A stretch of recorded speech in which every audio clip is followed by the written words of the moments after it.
Is this? House keeping ಯಾರು ಇಲ್ಲಿ?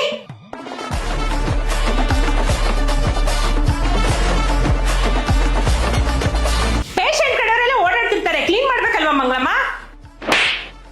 ಸರಿ, ಬೇಗ ಕ್ಲೀನ್ ಮಾಡಿ. ಅಯ್ಯ ಶಾಮಿ, ಇಲ್ಲಿ ವರ್ಷದಾಗ ನಿನ್ ಕಣ್ಣು ಕಾಣೋದಿಲ್ಲ ನಿನ್ಗೆ? ಹೋಗಿ ಆ ಕಡೆ. ಏಮ್ಮ, ಈಗ ತಾನೇ ಬಾತ್ರೂಮ್ ಕ್ಲೀನ್ ಮಾಡಿದ್ನಿ ನಾನು. ಸಂಜೆ ಬೇರೆ ಒಬ್ರು ಬರ್ತಾರೆ ಕ್ಲೀನ್ ಮಾಡೋದಕ್ಕೆ. ಅಲ್ಲಿವರೆಗೂ ನೀವ್ ಯಾರು ಬಾತ್ರೂಮ್ ಗಲೀಜ್ ಮಾಡ್ಬಿಡಿ ಆಯ್ತಾ? ಎಲ್ಲಮ್ಮ ಜೋರಾಗಿ ಉಸಿರಾಡು. ಈಗ ಡಾಕ್ಟ್ರಮ್ಮ, ಆ 9ನೇ ಬೆಡ್ ಅವನು ವಾಂತಿ ಮಾಡ್ಕೊಂಡಿದ್ದಾನೆ. ಕ್ಲೀನ್ ಮಾಡ್ತಾರೆ, ರೆಡಿ, ನಾನು ಬರ್ತೀನಿ. ಅಯ್ಯ, ನನ್ನ ಶಿಫ್ಟ್ ಆಯ್ತು. ಬೇಕಿದ್ರೆ ಸಾವಿತ್ರಿನ ಕರ್ಸ್ಕೊಂಡು ನೀವು ಕ್ಲೀನ್ ಮಾಡಿಸ್ಕೊಳ್ಳಿ.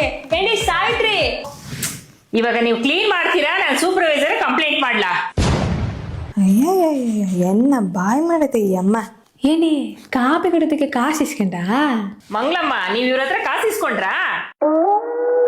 10 ರೂಪಾಯಿ ಕೊಟ್ಟು ಆಲೆ ಡಾಕ್ಟರ್ಗೆ ಹೇಳ್ಬಿಟ್ಟಿದ್ದಾನೆ. ನಿಮ್ಮನೇ ಕೇಳ್ತಾ ಇರೋದು, ಹೇಳಿ. ಅಯ್ಯ ಸ್ವಾಮಿ, ಸತ್ತುವಾಗ್ಲೂ ಇಲ್ಲ ಡಾಕ್ಟ್ರಮ್ಮ. ಸುಳ್ಳು ಹೇಳ್ಬೇಡಿ, ನನ್ಗೆಲ್ಲ ಗೊತ್ತು. ಅಯ್ಯ, ಎಷ್ಟು ಸಾರಿ ನಾನು ಇಲ್ಲಿ ಕ್ಲೀನ್ ಮಾಡಿದ್ದೀನಿ, ಅದಕ್ಕೆ ಕಾಪಿ ಕೊಡೋದಕ್ಕೆ ಕಾಸು ಕೇಳ್ದೆ ಅಷ್ಟೇ. ಎಲ್ಲಿದ್ದೆ ಇಲ್ಲಿ ತನಕ, ಎಲ್ಲಿಂದ ಬಂದ್ಯವ್ವ?